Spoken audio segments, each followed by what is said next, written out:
যখন সরকারি কর্মকর্তাদের অফিসে আসবে, কোনো প্রয়োজনে যত অবস্থায় থাকেন, যে অবস্থায় থাকেন, ওনাদেরকে আগে অ্যাপয়েন্টমেন্ট দেখা করার সুযোগ করে দিতে হবে। ওনাদের সমস্যাগুলি আগে শুনতে হবে, ওনাদেরকে 1 নম্বর নাগরিক হিসাবে মূল্যায়ন করতে হবে। উপস্থিত আমার কলিজার টুকরা, আমার মাথার তাজ, যিনিরা স্বাধীনতার যুদ্ধে অংশগ্রহণ করে আমাদের এই দেশকে মুক্ত করেছেন, সেই মুক্তিযোদ্ধা ভাইয়েরা,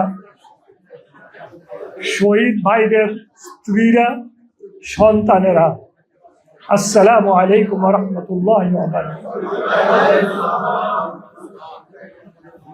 আজকে আমি একটি কথা বলতে চাই, আমি গর্ববোধ করছি এমন একটি দল থেকে আমি নির্বাচিত, আল্লাহর রহমতে হয়েছি, যেই দলের প্রতিষ্ঠাতা একজন মুক্তিযোদ্ধা, যেই দলের প্রতিষ্ঠাতা একজন স্বাধীনতার ঘোষক। আমি এই জন্য গর্ববোধ করছি যে এমন একটা দল থেকে আল্লাহ পাক আমাকে নির্বাচিত করেছেন, আলহামদুলিল্লাহ। আর আমাদের দলের দলনেতা স্বাধীনতা ঘোষকের সন্তান, মুক্তিযোদ্ধার সন্তান, তাই না ভাইয়েরা আমার? তাহলে আমাদের চেয়ে সৌভাগ্যবান কে হতে পারে? আজকের প্রধানমন্ত্রী, উনি মুক্তিযোদ্ধার সন্তান। আজকের প্রধানমন্ত্রী স্বাধীনতা ঘোষকের সন্তান। আপনাদের দায়িত্ব, কর্তব্য হলো এখন আপনাদের মুক্তিযোদ্ধার সন্তানকে সহযোগিতা করা, কিভাবে দেশকে উন্নয়নের দিকে আগিয়ে নেওয়া যায়, তাই না ভাইয়েরা আমার? আপনারা যেমনি ভাবে মুক্তিযুদ্ধকে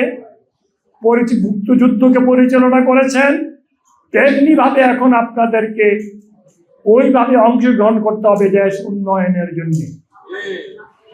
আমি আপনাদের কাছে কৃতজ্ঞতা জানানোর ভাষা নেই, কারণ এই মুরাদনগর মুক্ত হয়েছিল আপনাদের দ্বারা।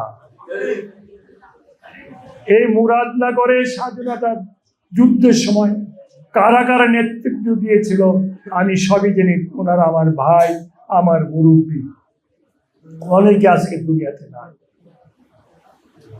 আমি সকালে রওনা হয়েছিলাম, রাস্তায় অনেক বিলম্ব হয়েছে যানজটের জন্য, এই জন্য দেরি হয়েছে, আপনাদের অনেক কষ্ট হয়েছে, এই জন্য আমি আপনাদের কাছে ক্ষমা চাচ্ছি।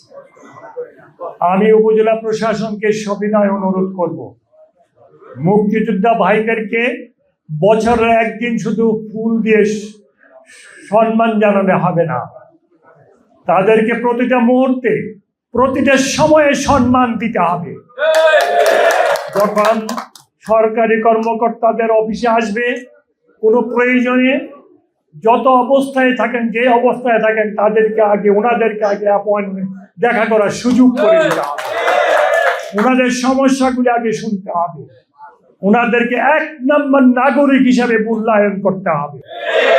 কারণ ওনারা কিন্তু আজকে স্বাধীনতার যুদ্ধ করেছিল বলে আজকে আল্লাহর রহমতে আমি এমপি, মন্ত্রী।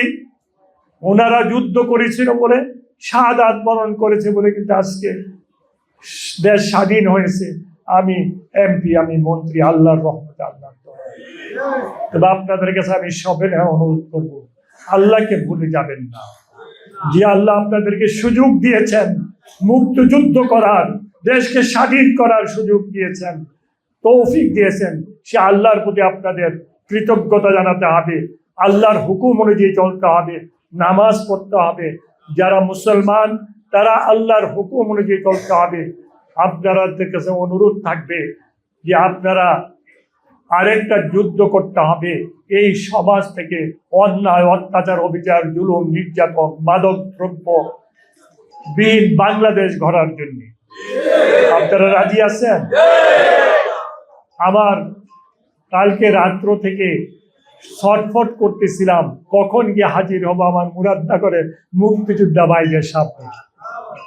আমি কিন্তু আপনাদেরকে বলছিলাম যে আমি নাও আসতে পারি, তাই না?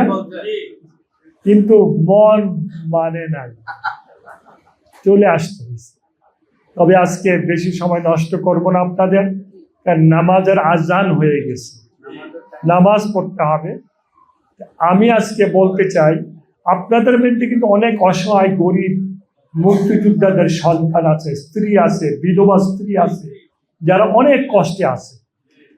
আমি ব্যক্তিগতভাবে আমার মাননীয় প্রধানমন্ত্রীর কি বলবো, উনি দয়া করে আমার ধর্মমন্ত্রী বানাইছেন আল্লাহর রহমতে, আল্লাহর দয়া।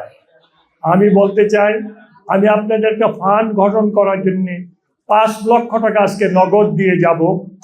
যে টাকাটা আমাদের ইউনূস সাহেব এবং আপনাদের মুক্তিযোদ্ধা কমান্ডার এবং আপনারা যারা নেতৃত্ব শ্রেণী আছেন তারা মিলেমিশে কিভাবে মানে টাকাটা পাইছি, টাকাটা খরচ করবে তা হবে না।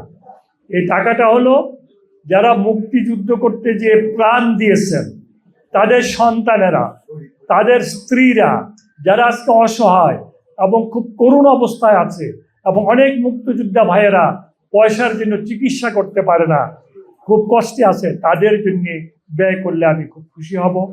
এটার এই ফান্ডের ম্যানেজমেন্টের প্রধান থাকবেন ইউনো মুরাদনগর এবং এই এডিশনাল এসপি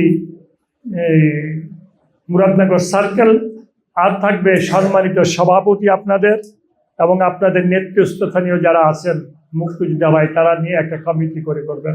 এই 5 লক্ষ টাকা নয়, আপনাদের এই ফান্ড যেন ভবিষ্যতে একটা বিশাল ফান্ড হয়, সেই চেষ্টা ইনশাল্লাহ করব, যদি আল্লাহ আমাকে বাঁচায় রাখে। আলহামদুলিল্লাহ। এই বিজয় দিবসে আমি মনে চাই আপনাদের সাথে বুক মিলে আপনাদের কপালে চুমু খাই, কিন্তু সময়ের জন্য আমি পারি নাই। ইনশাআল্লাহ একদিন আপনাদের সাথে সারা দিনের জন্য বসবো, আপনাদের মনের কথা শুনবো, দিল খুলে আপনাদের সাথে কথা বলবো, কারণ এটা আমাদের দায়িত্ব, আমার কর্তব্য। আমি আপনাদের কামলা, মুরাদনগরের জনগণের কামলা, মুরাদনগরের জনগণ নয়, এখন সারা বাংলাদেশের জনগণের কামলা। কামলা হিসাবে আমি আপনাদের কাজ করে যাব। আপনাদের কাছে অনুরোধ থাকবে, আপনারা দয়া করে প্রেসিডেন্ট জিয়া সাহেবের জন্য খাস করে দোয়া করবেন, আল্লাহ পাক যেন ওনাকে জান্নাত নসিব করেন।